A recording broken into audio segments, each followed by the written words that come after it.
Hey, everybody, and welcome to another episode of Beyond the Breakers, a podcast about shipwrecks, loss, and lessons learned from maritime disasters. My name is Tanner, and I'll be joined, as usual, by Taylor today. But before we get to that, we do have a new patron to thank. We want to say thank you to Andy. We hope you enjoy the stuff that's over on Patreon already, and we do have some great stuff coming up in the bonus sector in the very near future. Yeah, so let's just bring in Taylor here. Taylor, how's it going? Pretty good. It's a Monday. It's a holiday. It's nice. It's nice being off work for Memorial Day and getting a chance to do this. Yeah, it is. I've kind of forgotten that it's actually a Monday today. Yeah, I know, it's nice. It feels like a bonus Sunday. It's weirdest on like Twitter. I'll be doing my normal Twitter stuff and wondering like where are all of my friends from other places and realizing that other people are having normal days around the world. Right.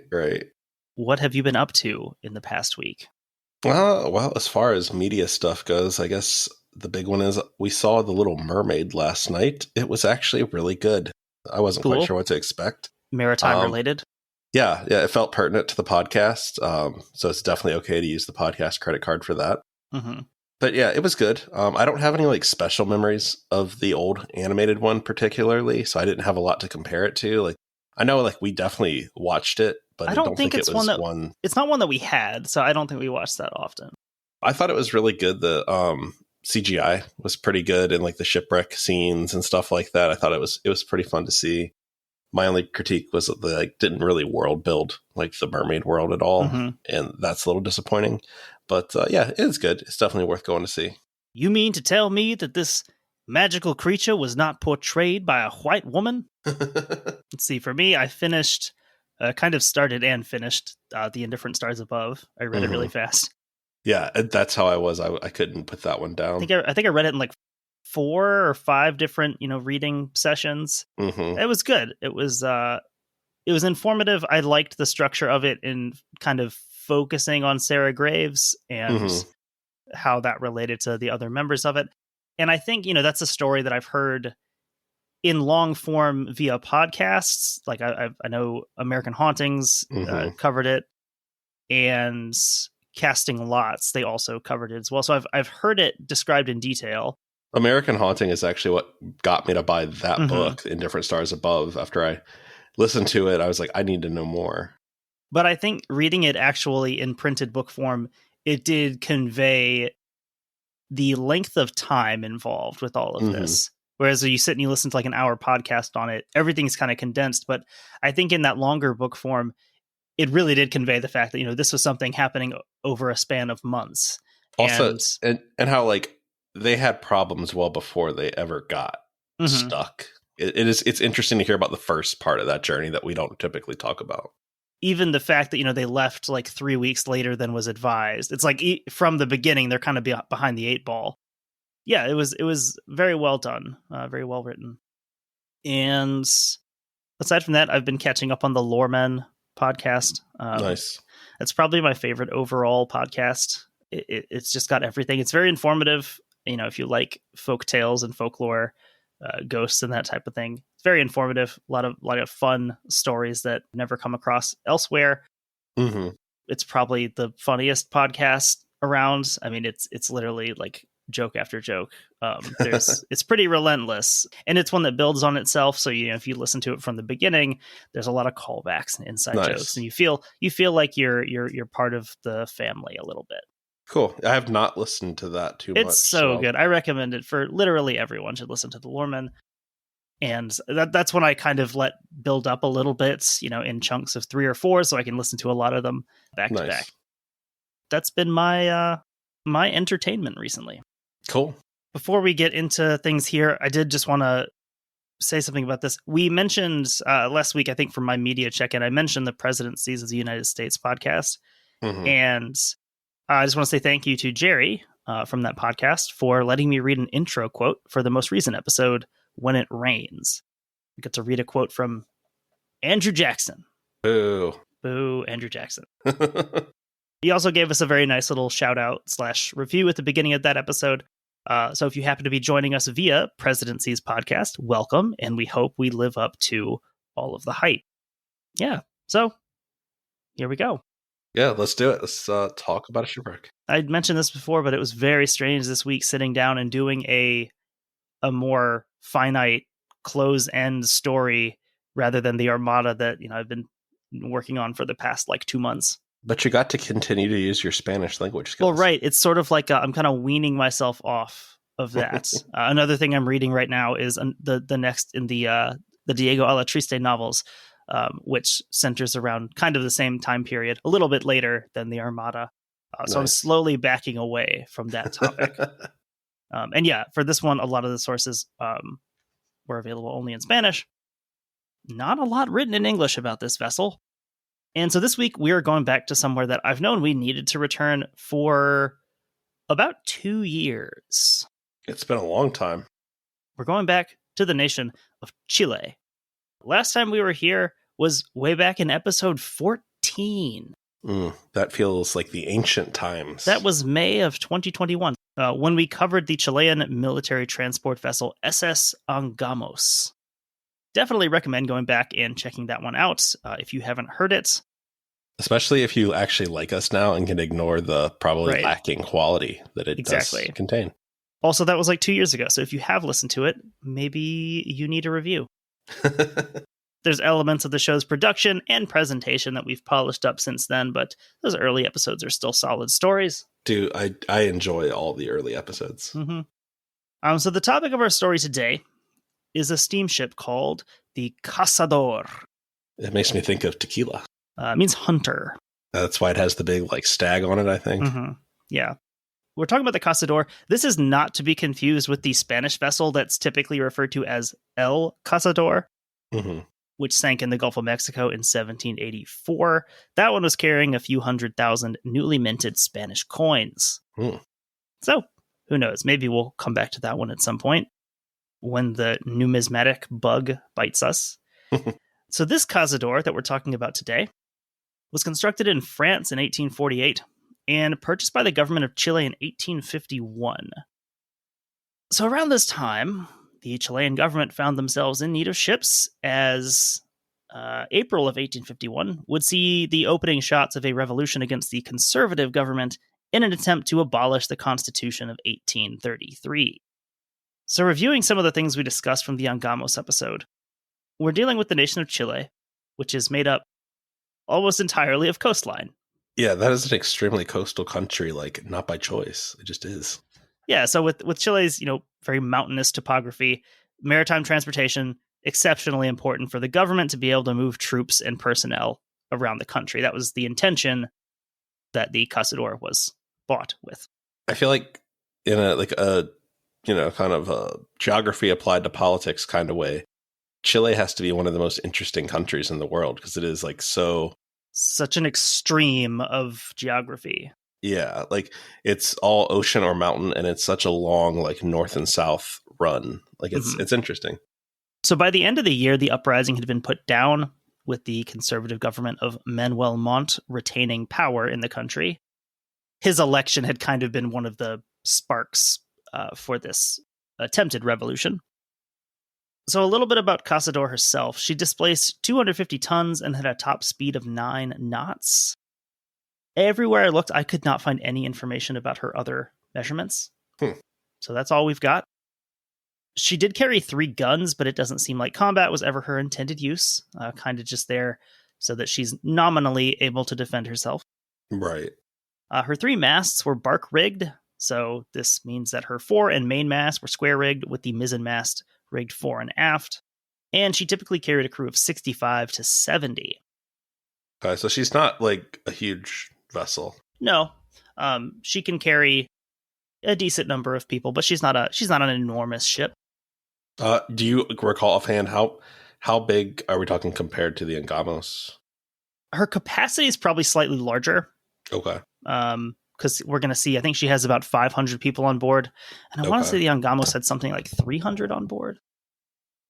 262 people were killed on the Angamos, with only 7 survivors. So yeah, we're talking about a vessel that at least has a higher capacity than the Angamos. Okay.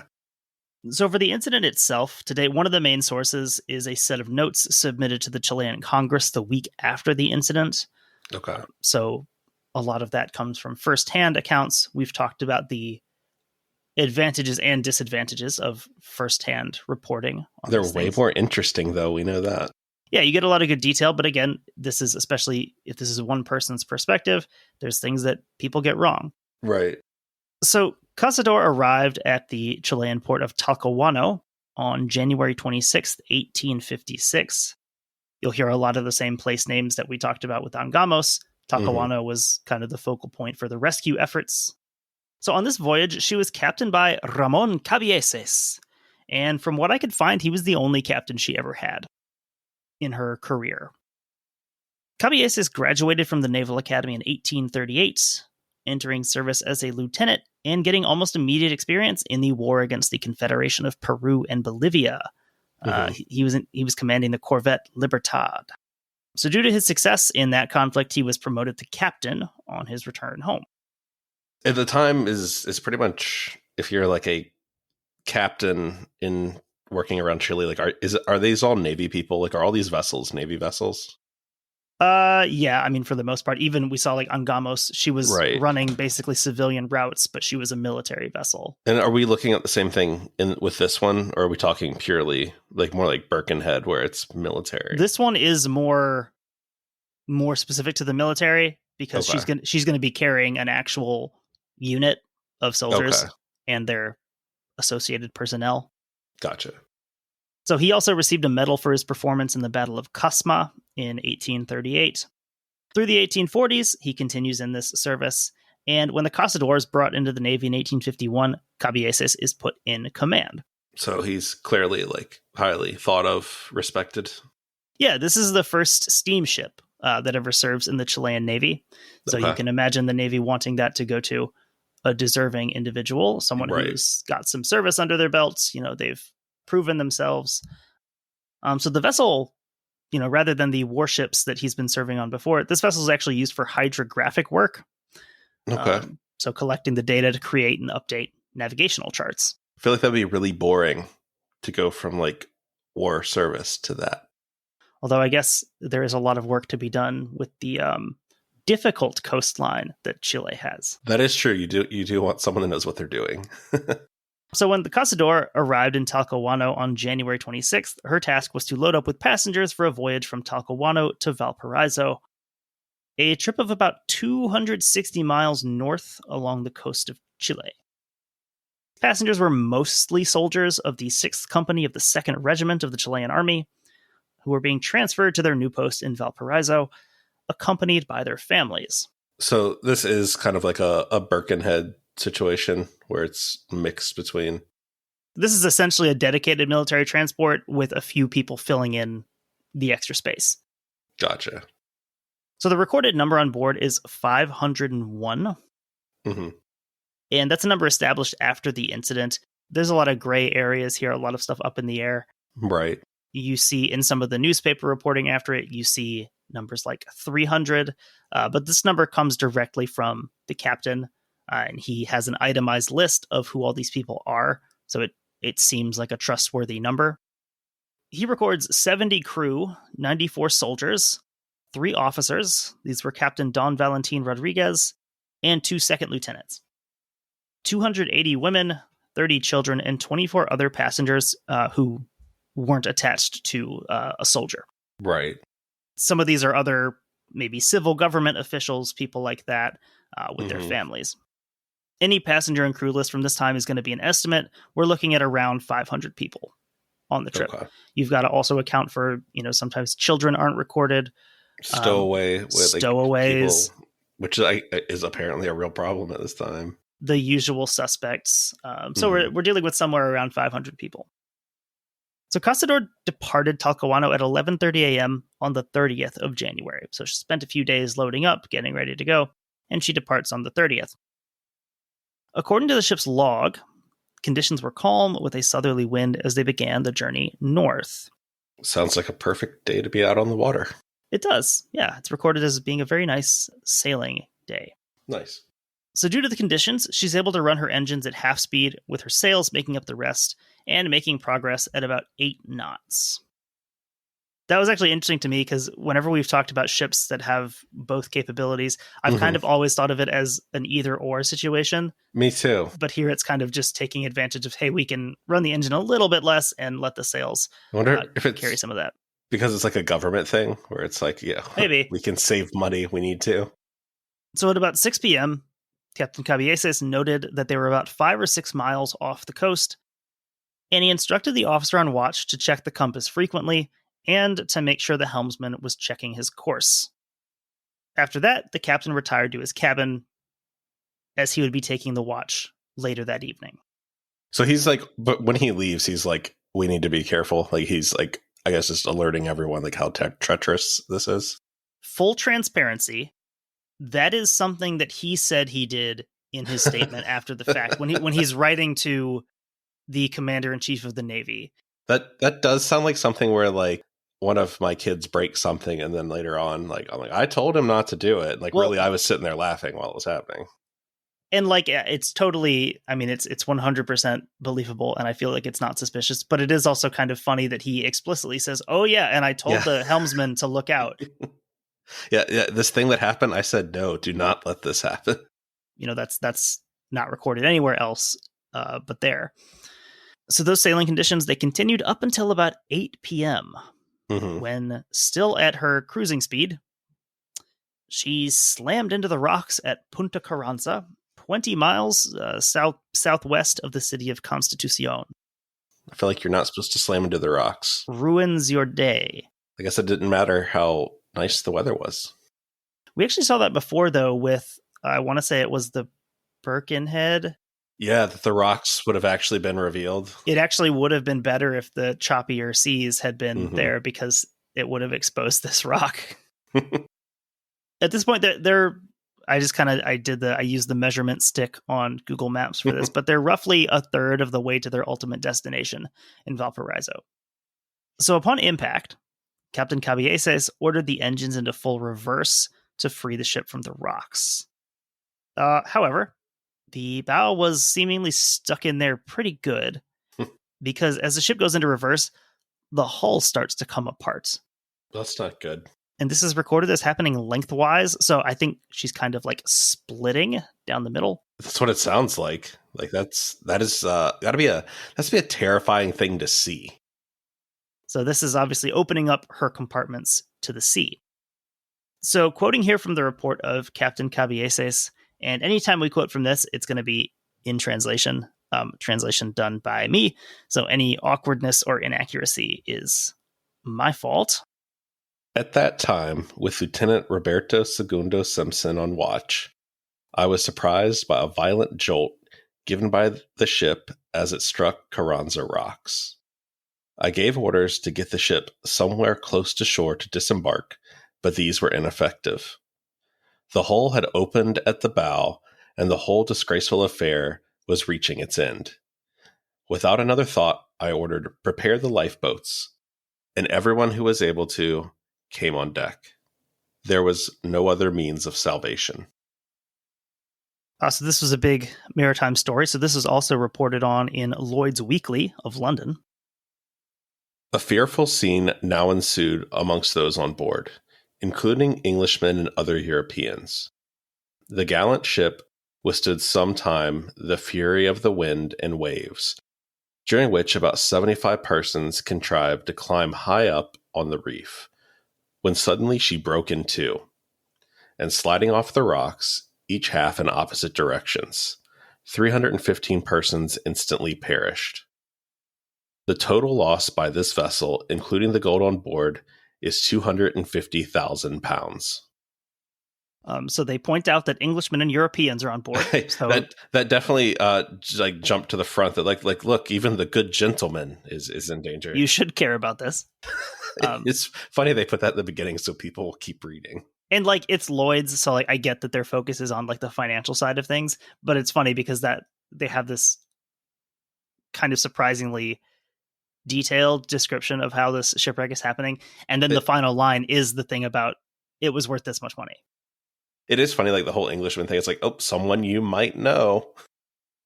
I mean, And it's like we do the same thing now, where it's like if a plane crashes in Kenya, you know, no one cares in the US unless there's an American on board, and then that's all over the news cycle, you know. I mean, I feel like that's probably anywhere, right? Like, yeah. Why would Sweden care about a plane crash in America unless there were Swedish people on it? That's how it works. It's just funny with it being like that bold of like Englishmen and other Europeans. So in a very short time, she had flooded and sunk. So between the time of her running aground and her sinking, 4 of the ship's boats were able to be launched. Okay, so do we get like a timeline or have any idea how long? Like 20 minutes, 30 minutes? We don't really have a good estimate. Everything just says that it happens very quickly. So I've kind of taken that to be like somewhere between 5 and 15 minutes. I suppose this could be a scenario where you're in luck that it's a naval vessel and that people are practicing lifeboat drills and are competent and capable, that maybe you can launch those pretty quick. Yeah, from the captain's account, you know, it seems like he's in his cabin. He feels this. He runs to the wheelhouse, orders that, you know, full reverse, and this starts happening almost immediately. So I really don't think it was more than a few minutes. Isn't it crazy how many of these stories, through various different times, the captain's in his bunk? It always works out that way. Like, even when like it's not necessarily the captain's fault, like I feel like he's in the bunk. Well, yeah, in a case like this, it's like he's trying to do his due diligence. He's checking everything. He's telling the helmsman, hey, like, don't run into the rocks. Mm-hmm. That quick side note here that reminded me of something. When I scroll TikTok now, get these TikTok lives, and it's like people operating heavy machinery. It's people like unloading and loading cargo containers, like, and they're not interacting with the camera. That's just there. Yeah. But I know at some point we're going to read one of these and it's going to be live streamed on TikTok. Yeah. And I don't care if it had anything to do with it or not. People are going to blame that as a distraction. For sure. And like, it's just, that has to be against company policy. Like, there's just no way. I'm sure it is. But it's interesting. I like watching it. Yeah. So I was thinking about Michael Scott as the captain of this vessel. You ran into the rocks when I explicitly asked you not to? It is kind of that, isn't it? So back to our lifeboats here. Each of the lifeboats has a capacity of about 50.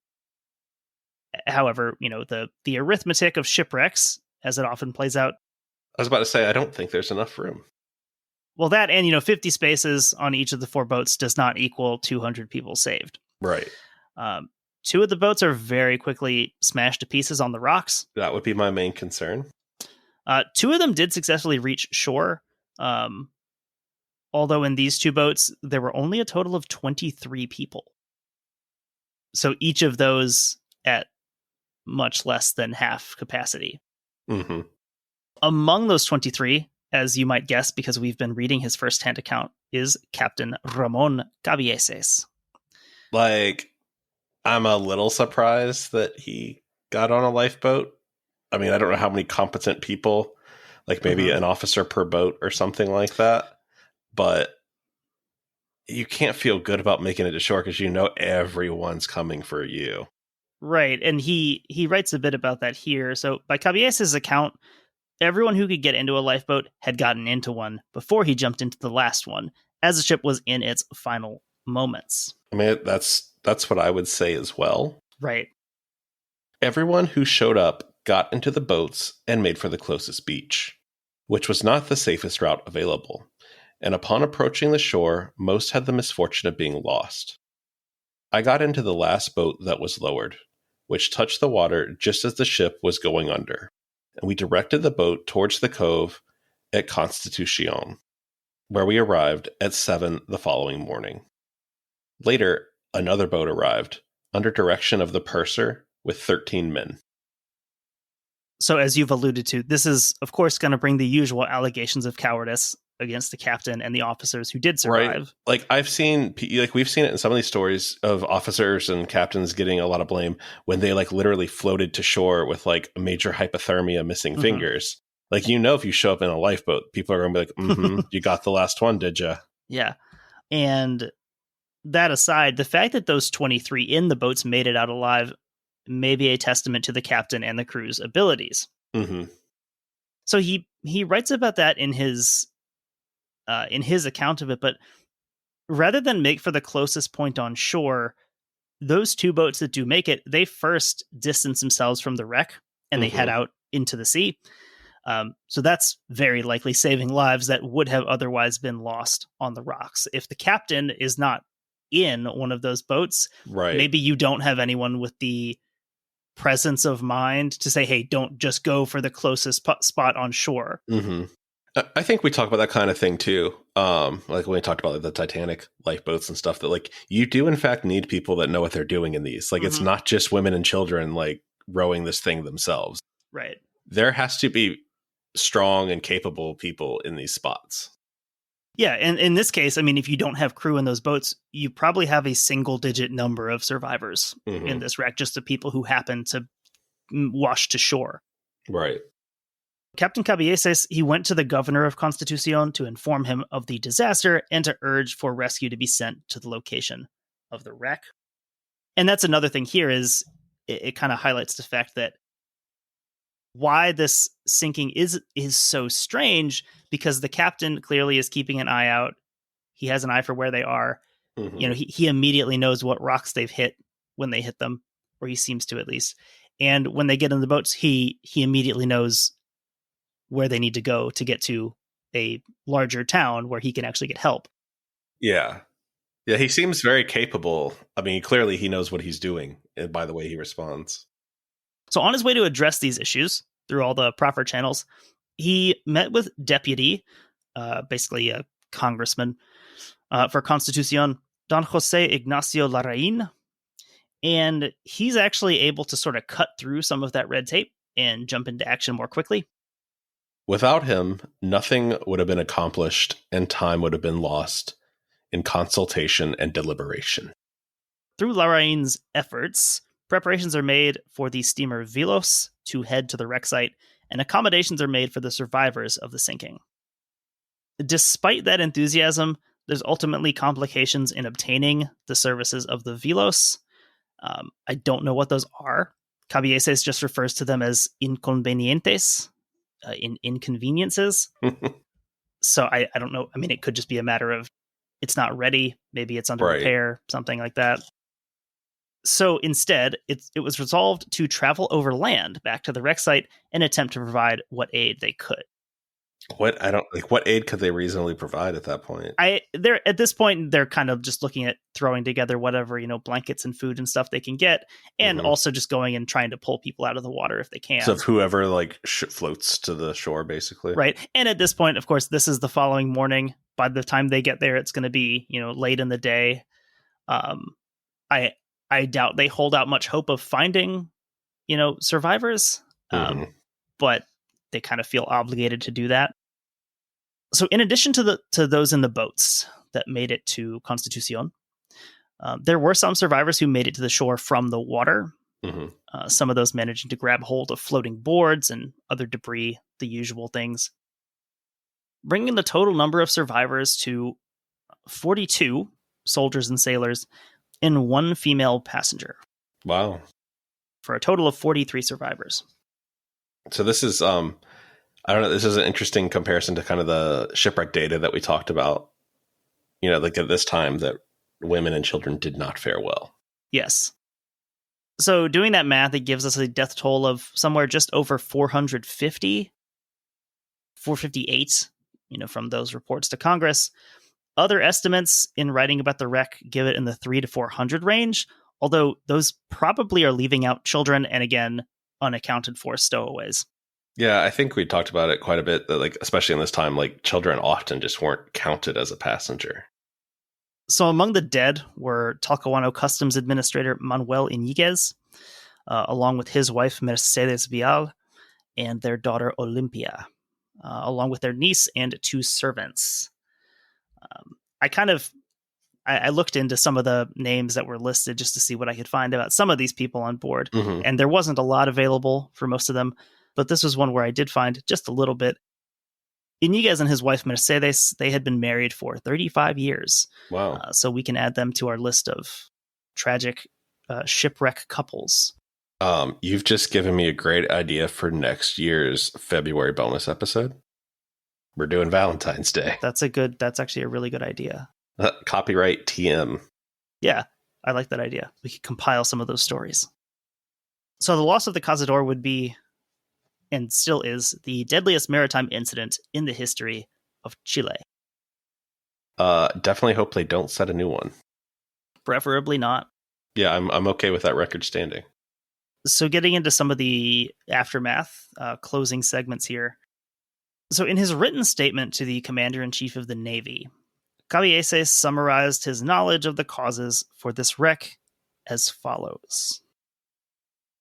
I cannot conceive, sir, of the reason for the loss of the ship under my command that has taken place. I blame no one, nor could even the helmsman's deviation from our course induce me to assume that this was its only cause, unless some change of course given by me has caused it. The court-martial that judges me will examine the cause of this disgraceful event. The language that he uses in his letter is fascinating because there's the air of like almost abject humility, and you can kind of see how that's kind of his only play probably right now. He's writing this to like his boss's boss, like the commander of the Navy. He kind of understands, like, probably can't blame like the potentially dead guy. Kind of wear it a little bit.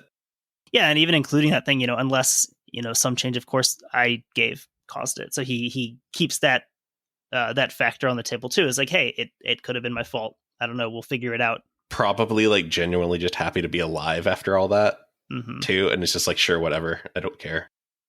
So he was court-martialed after the incident. He was found not guilty of any wrongdoing. And a thing to keep in mind, I think that's important with this decision is Caballese's previous service in the Chilean Navy. He's one of their best guys. He's got a history. He's a very well-respected member of the military. And the fact that his actions after the grounding, they probably did directly save lives. Right.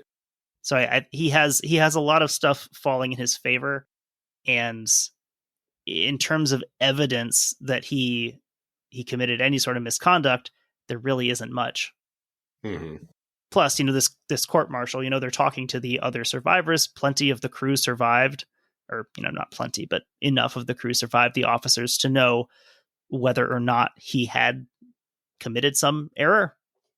And you'd think that would have come out in the court martial. Right. So, and I think it's also nice seeing him not get punished for the outcome. Like, it was a bad outcome. No one wanted that. But when he was presented with that scenario, he did everything he could to minimize it. So he would continue his government service in various positions. After he's exonerated of blame for this, he'd reached the rank of Major General, which, just from my reading, from what I understand, correlates more or less the same rank in the U.S. military, being in command of a division-sized force. This is kind of a sidebar, but I did find that this rank has since been replaced in the Chilean military. Interesting. With the rank of Divisional General, after a 2002 change to the ranking nomenclature. I guess that kind of makes sense. Like, you say, like, what he is the general of. He is the general of the division. Yeah, and there was others. Like, there's a website. It was like the Chilean law codes and stuff that I was reading. And along with this, they changed the position of Teniente General to General de Ejército, Army General, Mayor General to General de División, and Brigadier General to General de Brigada, which I guess makes sense because I don't know why these were made, but it seems like maybe just because they sound more natural in Spanish. Like, Brigadier doesn't sound natural to me, I guess, in Spanish. So Caballese also continued to conduct hydrographic work for the Navy, mapping several island areas in the country, including the Guaytecas Archipelago. When you look at Chile on the map, you get down into the southern part, and it's a mess. Like, it's crazy. There's a lot less mainland and a lot more islands of varying sizes and channels that, all need to be mapped at some point. Definitely would take quite a bit of work to figure all that stuff out. And we can put a decent little bow on this because Caviese's career actually ends with a connection back to the Angamos. Really? Somewhat. As a refresher, the Angamos, episode 14, that was purchased by the government for use in the Chilean Civil War of 1891. That was a war that saw the government forces of José Manuel Balmaceda, with the support of the army, challenged by the Congresistas with the support of the Navy. So you had that civil war divided along service lines, army versus Navy, basically. we just play a football game here. One of the leading figures in the Navy at that time was our boy, Ramon Cabieses. Huh. Interesting. At that point, he would have been quite old, but also very experienced. So he was one of the kind of authority figures in the sort of ruling Navy junta.